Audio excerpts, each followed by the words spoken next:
Thank you very much, Prof, for a very enlightening speech. I guess, yeah, I think Prof made a very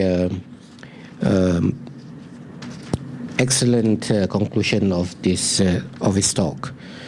There is the most important principles that we have to uphold is basically justice and compassion. Yeah, I think we have to reflect on this particular issue, and I think that's the main reason why we are all here, because we share the same values to uphold justice and to have compassion. And with this, I would like to open the floor. And can I take like 3 questions first? You could come up and introduce yourself and direct a question direct to Prof. Thank you. Assalamualaikum, Prof. My name is Salami from TMU. As we know, you have an initiative group called Rukun Negara Mukadimah kepada Perlembagaan ataupun Rukun Negara as preamble to the Constitution. So I'm just curious, how far this initiative will safeguard freedom of religion in Malaysia? Since the Rukun Negara stated kepercayaan kepada Tuhan, to be specific, where's the stand of this initiative regarding this issue, especially to the atheists who don't believe in religion and God? Thank you.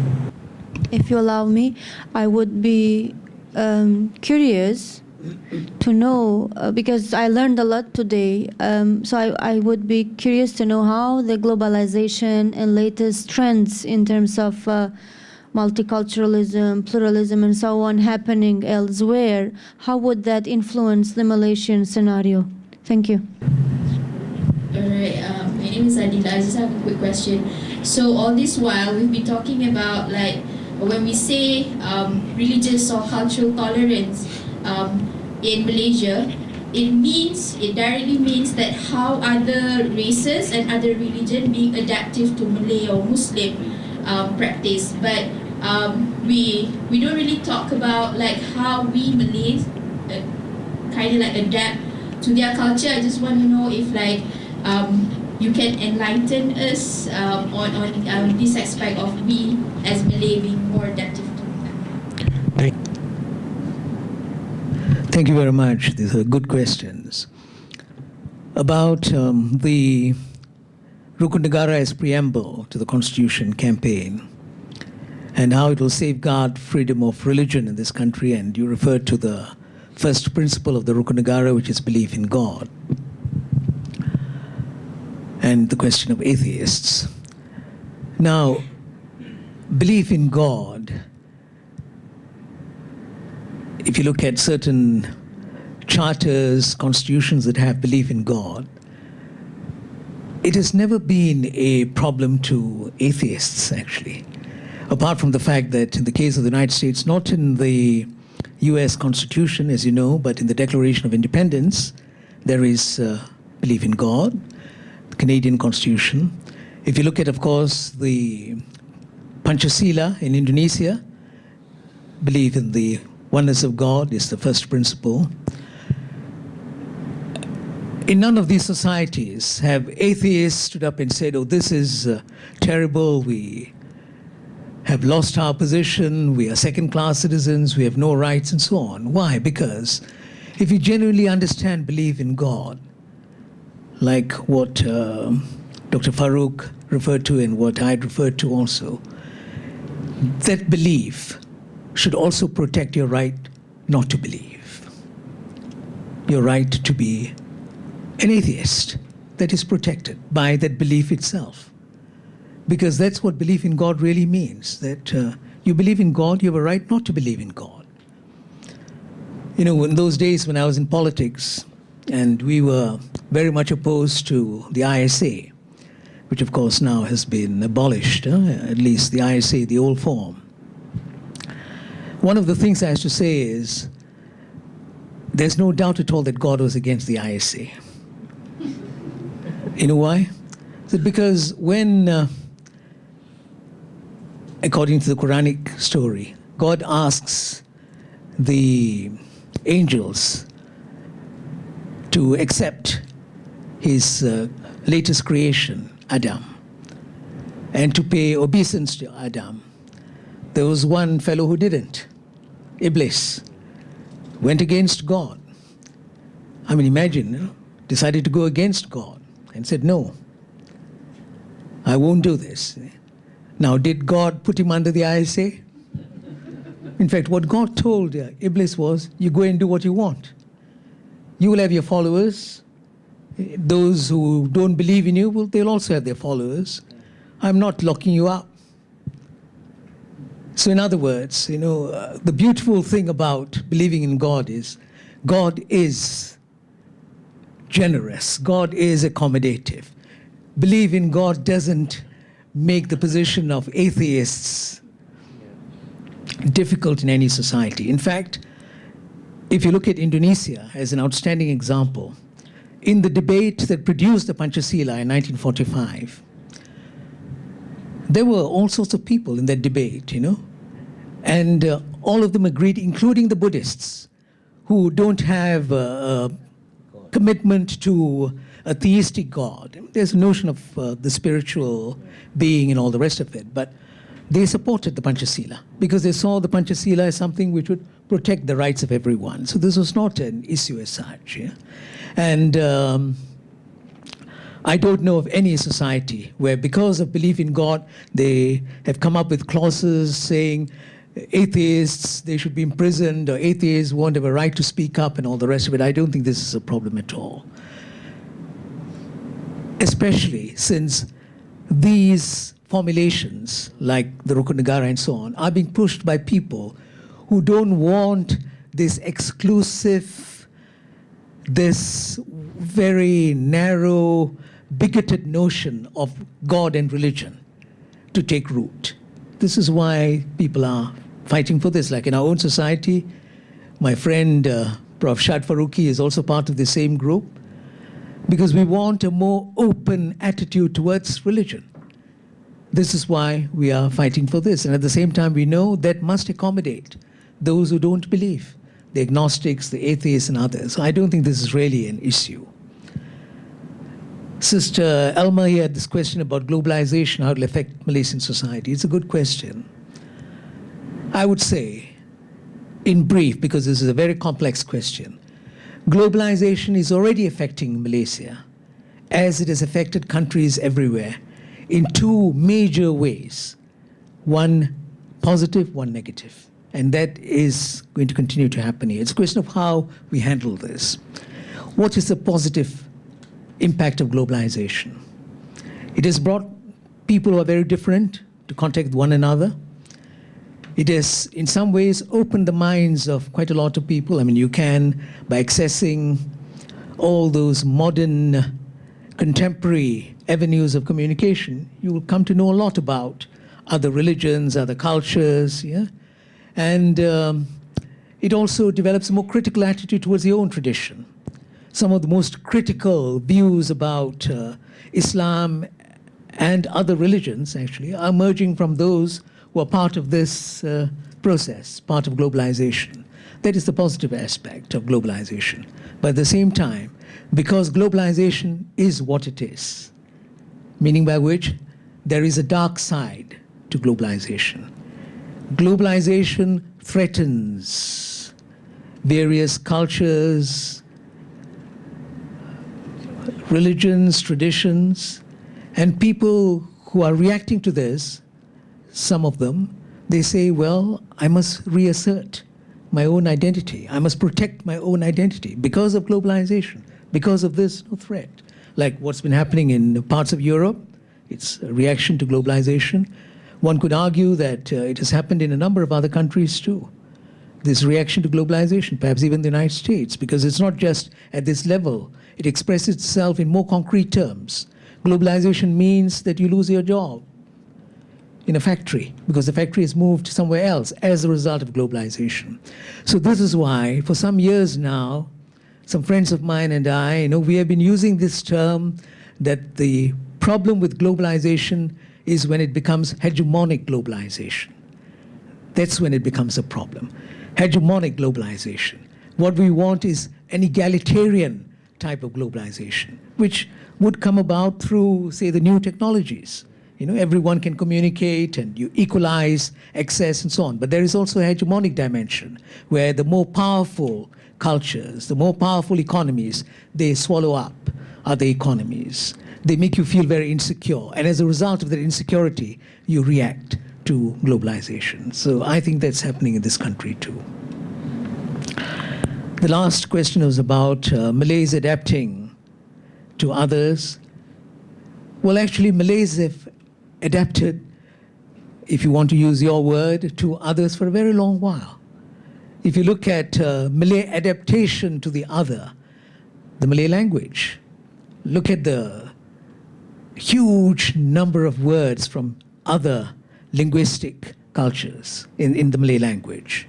If you look at Malay attire, Malay music, if you look at almost everything, the Malays have always adapted to the others. You know, I always tell this story when discussing this thing, that if you want to know whether a community is capable of adapting to others, you look at the way in which Malays generally, if they meet someone who doesn't know Malay or doesn't know English, and the only way that this person can communicate with the other person is to use broken Malay. So the Malay will break, will destroy, will mangle, will do everything in language to make the other person understand.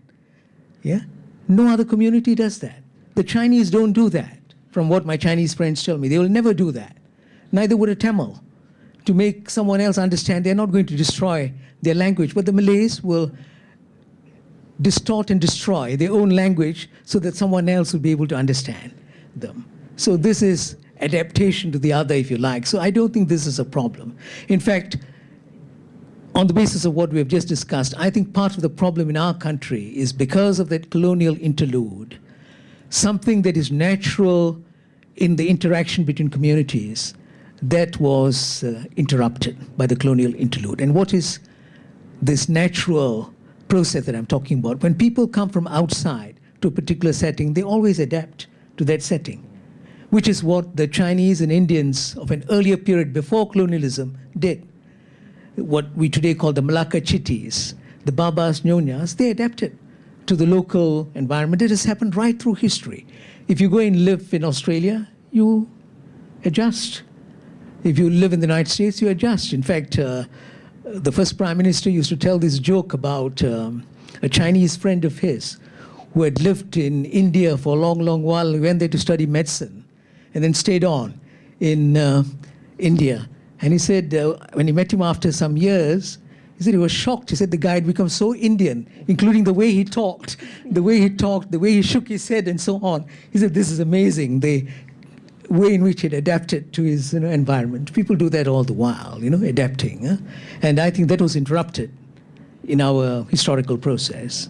But we have to do it in such a way that, this adaptation will take place in a way in which people feel comfortable about their own cultures too, that you're not threatening their cultures, and at the same time, they integrate into the larger culture, which is why I think it is wise that we chose, of the three paths that were available at the time of independence, either you segregate the communities as they were segregated in the colonial period, or you assimilate, which is what some of our neighbors did, Indonesia, Thailand, Philippines, assimilation, or you integrate.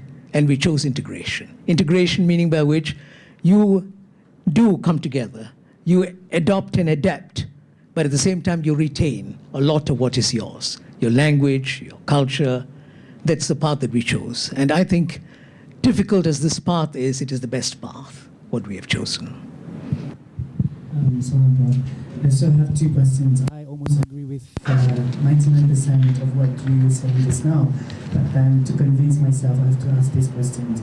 Number one is on no punishment in terms of apostasy in Islam. So, according to the fundamentalist Muslims, one of the most important concepts is protectionism in Islam. So you have to protect your religion by having punishment, to control the moral behaviors of Muslim society from being deviant. So how would you argue against fundamentalist Muslims that Islam can be protected without having moral policing punishment?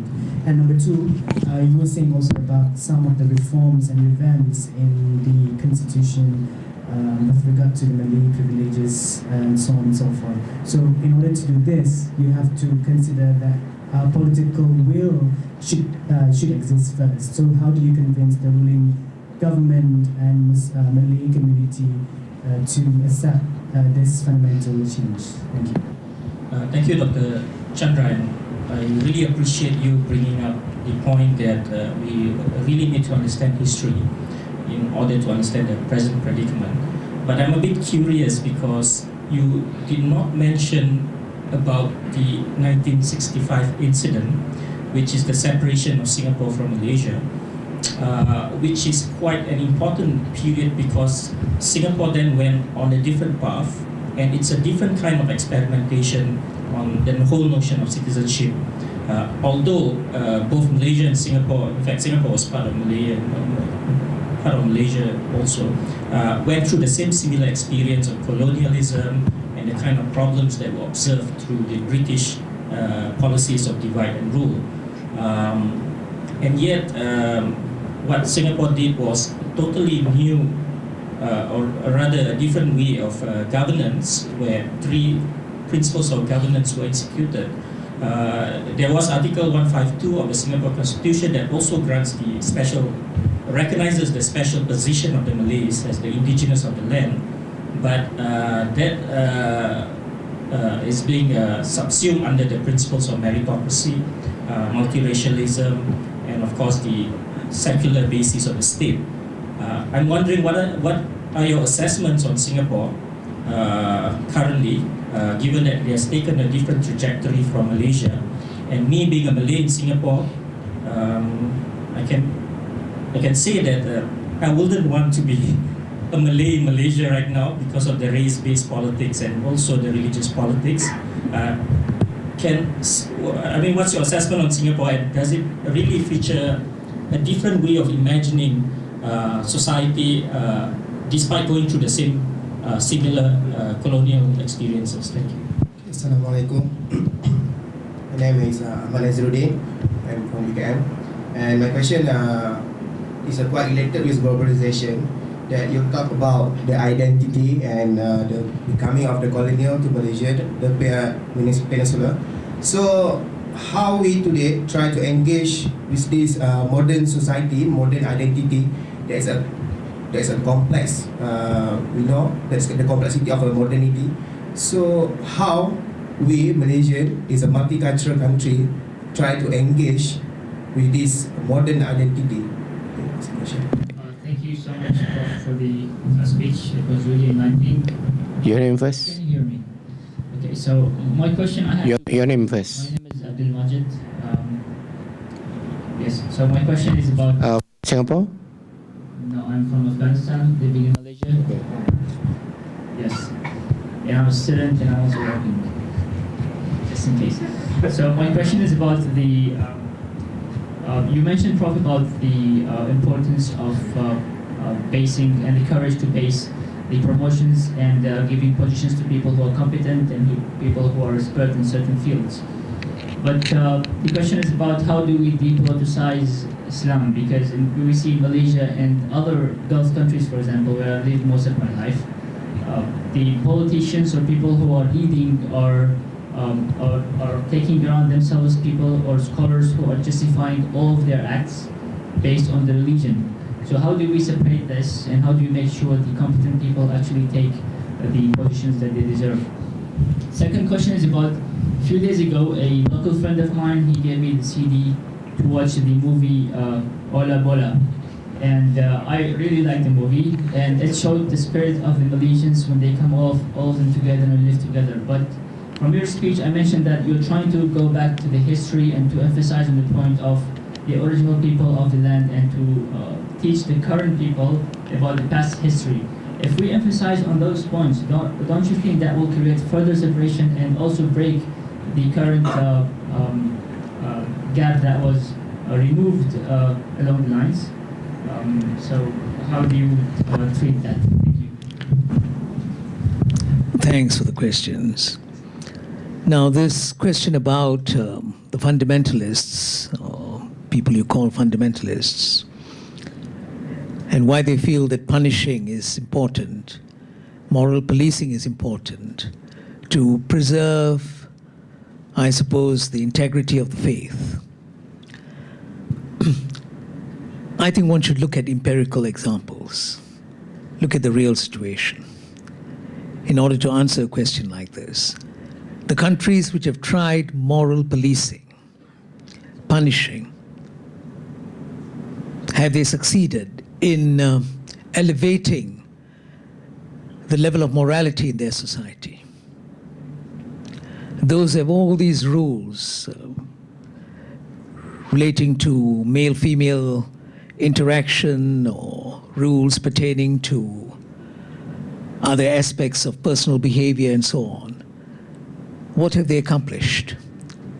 Judge these societies on the basis of the goals that they have set for themselves. I don't want to talk about Kelantan because, in Kelantan there are a lot of challenges. But look at other societies. Pakistan, look at Saudi Arabia, look at Iran, different political systems, though all claiming to be Islamic. But if you look at what moral policing has done in these societies, it is quite sad. Which goes to show that this is not the way. That you will not be able to elevate morality in a society by establishing an extensive system of spying, seeing how people behave and punishing them that way. It doesn't work. It doesn't work. Because I think there is also something in human beings where if you do those things, they tend to revolt. And you're not setting the right example, you're not setting the right tone for society. So it's better to find some other ways of doing these things. I'm not an advocate of the type of, in inverted commas, the type of liberalism that some people are fond of talking about, meaning by which, one should not be concerned about these things. I think you have to be concerned about certain values. And those who say that you don't have to be concerned, they are actually quite hypocritical, because there is concern about these values in different forms. For instance, we don't allow people to streak, to run around naked in public. So there is a certain notion of modesty. So what's wrong if we try to educate people about modesty, about behavior which one would regard as acceptable to society, the vast majority in society, humility, and of course kindness, love, and so on. And in a way, the Quran attempts to provide an answer to this. Because when it talks about attire, for instance, one of those verses, doesn't it end by saying, but the best modesty is the modesty of the heart? It is the modesty of the heart, which is basically your behavior, how you carry yourself, how you conduct yourself. And this has to come from within. You cannot do it through moral policing. Now, your question about punishing the apostate, I think this is what you had in mind, or maybe some other type of punishment, not the death penalty, other types of punishment. Here again, looking at the Malaysian context,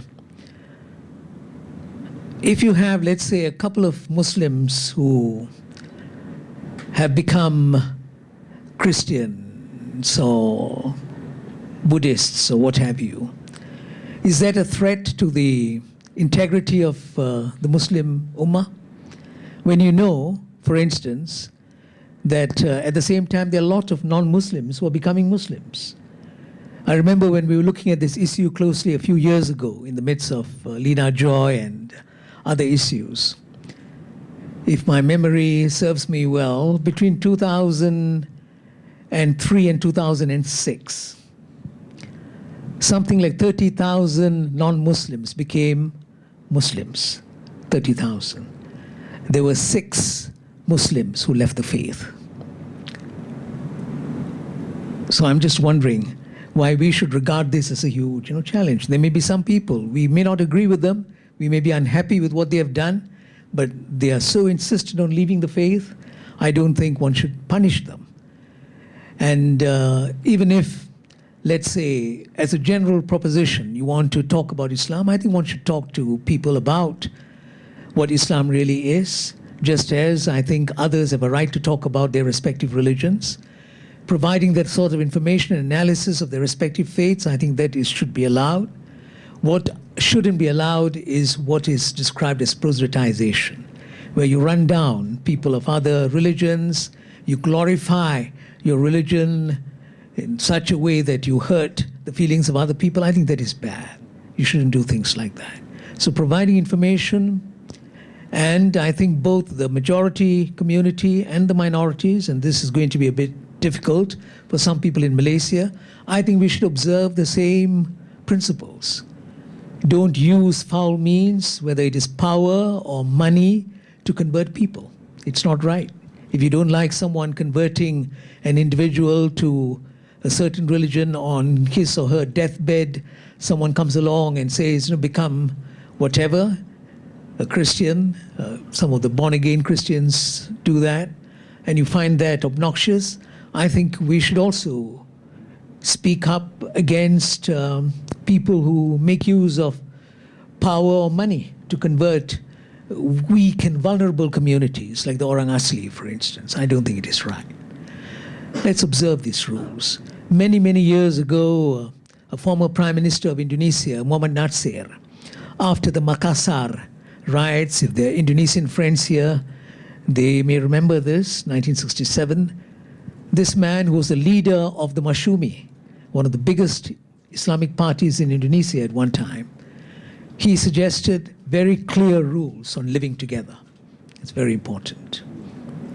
We have to evolve that, more so in a multi-religious society like Malaysia.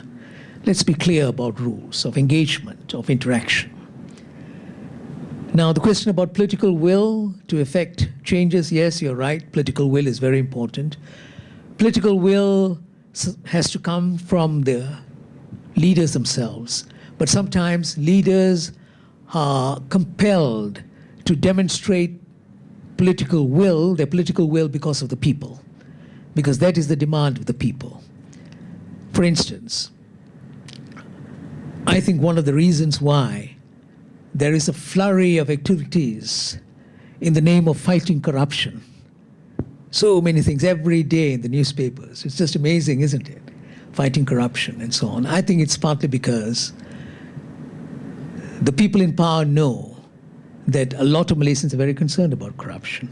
And they're concerned about corruption because of the elephant in the room, the elephant in the living room. No one wants to talk about the elephant in the living room, so you do a lot of things, except, of course, talk about the elephant in the room. You do a lot of things to give the impression that you are fighting corruption. So you see, when people are concerned about something, even the leaders would be forced to respond. They would be forced to respond. So I think people should express their sentiments, not just on the question of public integrity, but also a number of other questions. Ethnic relations, we hope that they would speak up. When they see something wrong, they would speak up, not just from a biased standpoint, by looking at the whole situation and saying, this is my position. We don't do enough of that. In other words, changing the will of the people who wield power through mass action, through sentiments expressed by the people. The question about Singapore and separation, I decided, and I heard your question, that I'll give an honest answer. At the same time, I was telling myself, I don't want to be banned again from Singapore. I was banned from Singapore for a number of years, actually, from 1987 to 2003. Yeah, Singapore does that, as you know. Every now and then they ban people and so on. They're not doing that anymore, but at one time they used to do that. But it's just as an aside. But my answer would be this. Assessment of Singapore, that's what you asked. I think there are good points and bad points about Singapore as about any other society in the world. And what you regard as certain very positive aspects, Singapore left Malaysia, evicted from a certain standpoint, from some other perspective, separated, or chose to leave, whatever. But I think Singapore has done well in terms of curbing corruption. They've done well in terms of recognizing ability, excellence in many instances, not in all instances. I think they have done well in terms of developing a cohesive society to a certain respect, in certain respects. But at the same time, I don't think it is right to compare the two countries. There are major differences. You're talking of a Singapore society, a city-state, yeah, which does make a difference. It's just a city-state. 76% of the population comes from one community. In Malaysia, the mix is quite different. If you look at our ethnic mix, yeah. One time 50%, now maybe 60% Malay, yeah, and other communities. It's a much more mixed, society. And I think Singapore did something in order to promote its notion of multi-ethnic unity, which Malaysia has not done and should never do. It should never do that. Singapore negated its history. It consciously negated its history, which I think is wrong. I know there are Singaporeans in the audience, but for this little independent republic to state openly that the founder of Singapore is Stamford Raffles, it was done deliberately so that Singapore would deny, repudiate its earlier history, which is Sang Nila Utama, Temasek. It was part of the Johor Riau Empire. That is Singapore's history. Now, of course, they're making some changes. But initially, this was the attitude. Negate its history. Install Stamford Raffles as the founder of Singapore, which is ridiculous. The only country in the world that has installed a colonial adventurer as the founder of the nation state, of the Singapore nation state. And that was because Lee Kuan Yew, he's gone now, but one of the negative things about the man was this, that he, with a passion, wanted to deny Malay history, which is what he did when he was here. His whole Malaysia adventure in Malaysia, if you look at what he did, Malaysia was ahistorical. If you look at the way in which he conceived of that thing, it won't work. A nation has a right to remember its history. If the Chinese and Indians, I'm talking of the Chinese in the mainland and the Indians in India, if they have a right to remember their history, why shouldn't the Malays have a right to remember their history? And the history that the Malays remember, and the history that we should all remember as Malaysians is, there are Malay states that are part of this history. These are established Malay states, governments that functioned as governments. If you look at the Kedah government, it had international relations, it had domestic jurisdiction, and this would go for a number of other Malay states too. That's Malay history. And that's part of the Malay memory, the collective Malay memory. Why should one deny a community its history? Now, this is what Lee Kuan Yew did. So that aspect of Singapore I don't agree with. These are the negative aspects of Singapore. And Malaysia, where we can learn from Singapore, fighting corruption. What Singapore, I think, can learn from Malaysia is, I think, a more genuine notion, a more sincere idea of embracing everyone. Not just, sort of a certain notion of a multi-ethnic society, which in some respects is excruciatingly painful for one component of the nation, which is why you talk to a lot of Singapore Malays. They may be happy about certain things, but they're also not happy about certain other things in Singapore. So I think you have to keep that in mind, and that goes also for some of the minorities in Singapore. Malaysia, how is it dealing with modern identity? I don't think we have thought through some of these issues. Malaysia, this is one of our greatest shortcomings. We don't do much thinking. not just the people in power, but I think most segments of society, we don't do much thinking.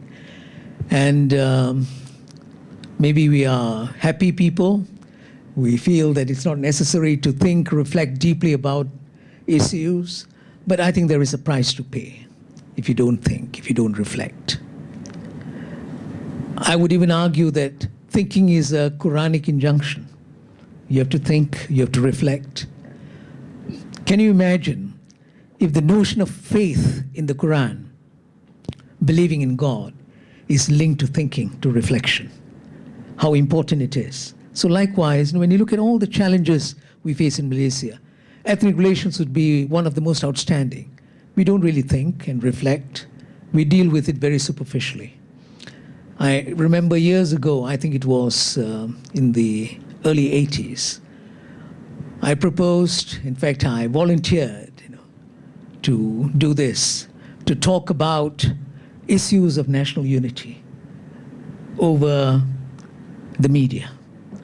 There were people in the media, in radio, television, Malaysia at that time, who were supportive. But there were others who were totally against because, what their fear was, and this is a major problem in Malaysia. Their fear was he may say things we don't want the people to know. We may not be able to control him because here in Malaysia, this is the problem. Everything we do, we want to control, meaning by which the people have power, authority. So ethnic relations, religion, it's again control. If you look at the state bureaucracy and religion, it's control. This is what it is. One individual says something about the hadith, he's a threat to national security. And the same thing with almost every area, economic development, ideas about politics. You just talk about certain things, you become a threat. I think this control syndrome is one of our big problems. Likewise, identity, friend, I think we have to talk about these issues. These are big issues. Modern identity, what elements of tradition would we want to preserve and perpetuate? Are these traditional dimensions or are these eternal dimensions? This is a very big question. What we want to preserve and protect. And what is it that we want to change? And how do we want to change? Including in areas pertaining to religion and to culture, politics, economics, and all the rest of it. We haven't dealt with this issue. So this, I think, is our challenge. The question about how competent people can come to the top, this has been an eternal challenge. It's not just in our society, in many societies. There are good, competent people who don't succeed,